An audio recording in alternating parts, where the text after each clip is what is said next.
and welcome to today's topic, which is quite interesting. It deals with an important aspect of advertising, the all-important advertising agency. The subject expert today is Simrat Gulati, an advertising professional who has been in this field for nearly 2 decades. I am Sakshi Mandwal. This is the organization that is pivotal in the whole business of advertising. Its setup, role and functions will explain to us how things happen in the ad world. Instead of just looking at a formal structure of the advertising agency, let's do it a little differently. Let us instead follow the story of how an ad gets created. We will follow the process and see what the sequence of events is and what happens where in the process of creating an ad and going about the various jobs it does. The idea for making an ad comes from the person who wants to advertise. I hope you didn't have any problems looking for our office. No, not at all, ma'am. Any producer or maker of a product or brand wants to communicate with the people about his goods. This person wants to tell others but does not know how to do it. So he calls in an ad agency to give them the work of making the ad. There is a meeting with the ad agency and this is held between the client and the agency representative. The client here is the person who wants to advertise or a person from the company that wants to advertise. Brand managers, marketing managers, communication managers, any of these roles in a company would be handling this task. Let me just work out something.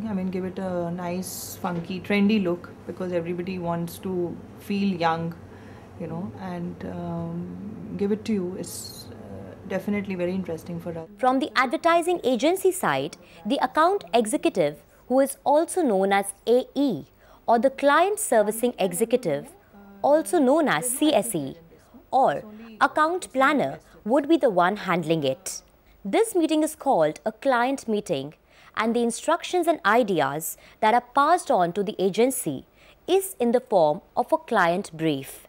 We have to do something new and it has to be positioned in a different platform. It should not be looking as the same monotonous thing. Otherwise, how will you create a positioning for that brand? So that's how it starts. And then if there is a need to shoot the product, obviously if it is, we will have to do the shoot and then work on the creative accordingly. This brief is brought into the agency and work gets started. The first step is to tell all the others in the agency what is the task. Also, the ideas and thoughts have to be generated. To do this, all the departments of an agency meet for a discussion and an ideating session. This is called a brainstorming session. All the craziest and wildest of thoughts are discussed and evaluated. What to say in the ad, what to do, who to use as a model, where to give the ad, and so on. The departments that attend this meeting are account planning and servicing marketing and research, events and PR, creative and production media administration. Everybody participates and contributes to the idea generation process.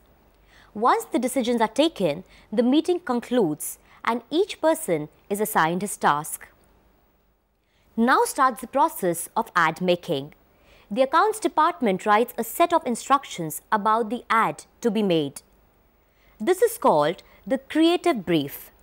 This includes what is to be said, what is the purpose of making the ad, what is to be achieved, how it is to be achieved, where is the ad to be given and to which media. This brief is given to all the departments who do their respective work. The account and planning department strategizes for the brand. This function is to do with thinking about the product or brand to be advertised. All plans, targets and objectives relating to it are handled by the department. An important function that they handle is the budgeting and outlay planning for the brand's communication. Also, these are the set of people who interact with the client and are the link between the client and the professionals in the agency. They think and plan and then communicate it to the client, take the approval and then execute the job. Their big function is to get things done inside and outside the agency. The creative will create the ad. This department consists of the art directors and visualizers and the creative director and the copywriters who together plan the ad out.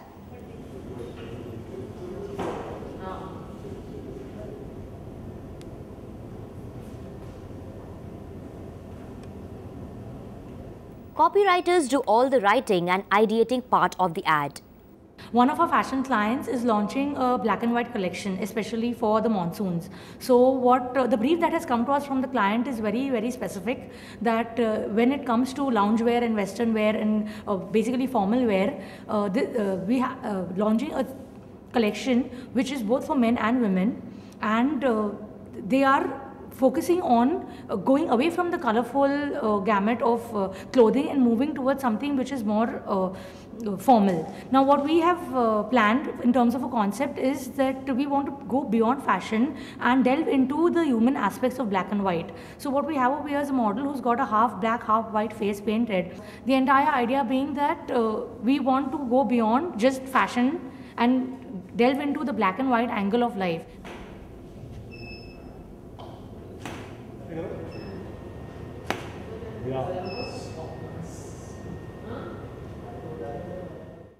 Visualizers give form to the ad in terms of layout, picture, graphics and display. A rough layout would be prepared for a print ad or hoarding. For a TVC, the storyboard or concept would be prepared.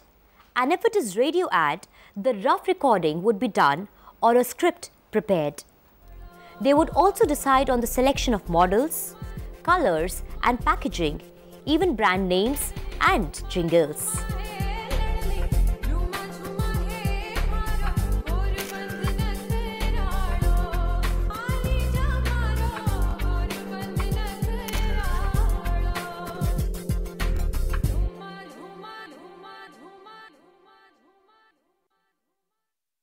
The media department plans the choice of media for the ad, and it consists of the media planners and media operations department. The media planners would select the appropriate media depending on the costs, visibility and reach, and make a media plan within the budget allocated. The media operators are responsible for getting the ad inserted into the right slots and places in the media. So they scout around for the best rates, offers and discounts, book space or time, and ensure the ad does finally appear where it is desired. The marketing and research department will carry out any specific task related to the brand in terms of research or feedback. Events and PR will handle the job if any special event or launch is required and plan for it. If a new flavor of soft drink is to be launched, the whole scheme of where to show it, where to distribute samples, and how to get the people to taste it and try it would be planned here. Launch parties, press conferences, road shows, demonstrations and displays are the kind of events arranged by them. Now what happens next is that all the work planning and ideas of the various departments have to be consolidated and put together as a complete unit. This is what the AE or the CSE does. He or she assembles the various parts to make up the advertising plan and present it to the client. This is usually done as a formal presentation with representatives of both the client and the agency attending this session. If the client likes the work, then he gives his approval and the execution of ideas can begin.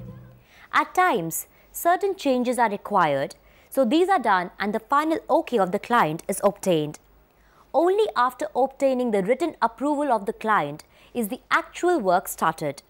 Till then, only rough layouts or concepts and proposals are made. Once the ad and the plans are approved, there is excitement in the agency. Firstly, getting the approval means the idea have been accepted, so it's an achievement of sorts. Secondly, now work has to get started on the final form of the ads, which means there is a lot of activity starting.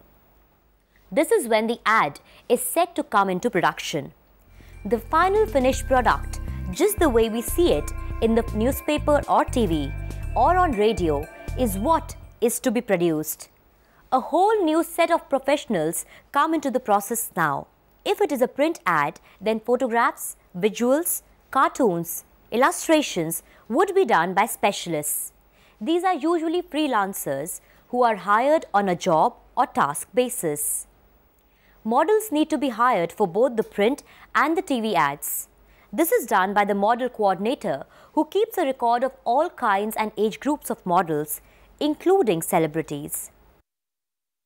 Finishing artists and graphic artists will do the final work on the master layout. If it is a TV or radio ad, then the shooting or recording has to be arranged and the finished edited product created. If it's a hoarding or poster, then printing work is to be executed. All these functions are performed by the production department, which is under a production manager. Again, it's the duty of the AE or CSE to coordinate between all the various departments and see that work gets done. The final ad created is given to the media operations to get it inserted into the various media as per the media plan and to follow up on it. That's the story of the ad. From it we see that an ad agency responsible for the creation, making and insertion of the ad and the plan consists of the following departments. One set of people that we did not mention were the administration. These are the accountants, clerks, peons and the like, who are the backbone of any office and help in the functioning of the organization and will be the same in their role in any institution. What we have just seen is what is called a full service agency. All the various aspects and function of an agency are available under the same roof or within the same setup. It is an efficient way of functioning, and from the client's point of view, it is very convenient and comfortable. For various economical, legal and practical reasons, this structure of the agency has changed in the past decade or so. Each department, like media, creative or PR, have become independent units or individual companies, providing only specialized services and not the complete package. These are what are called a la carte agencies. So we have the media houses like Starcom or Carrot PR and even firms like Perfect Relations or Genesis. Research ones like Mark and IMRB, design studios and graphic designers, all giving the best inputs in their own areas of operation. Of course, all of them will have the client servicing department for executing the work and coordinating with the client. Another concept you need to be familiar with is the concept of an in-house agency. In the early days of marketing and advertising, many big business houses and firms had their own ad agency within their own setup. This would handle the work of only their brands and products and be a part of the functioning of the parent organization. This was done to reduce costs and increase efficiency and performance. Long-term experience showed that such agencies would run out of creativity and new ideas. The people working were getting into a monotony and routine. Also, there were times when there was not enough work to keep the staff gainfully employed. This system is not as efficient as it was thought out to be. So these agencies branched off and became independent of the parent company. This allowed the agency to get other work and variety in its functioning, thus keeping creativity alive and adding volumes to its business. The parent company also could go to other talent and ideas and also get better quality of work from this agency itself. So the concept of an in-house agency is not so popular anymore. In the Indian context, Mudra Communications started off as an in-house advertising branch of Reliance. Now, it is an independent ad agency. Garden Verily was a company that had its own in-house agency for many years. This is the whole tale of the structure of an advertising agency, where people from diverse backgrounds and professions meet and come together to work on a common task, creating some interesting ads. That is all for today. Thank you and see you soon again. Goodbye.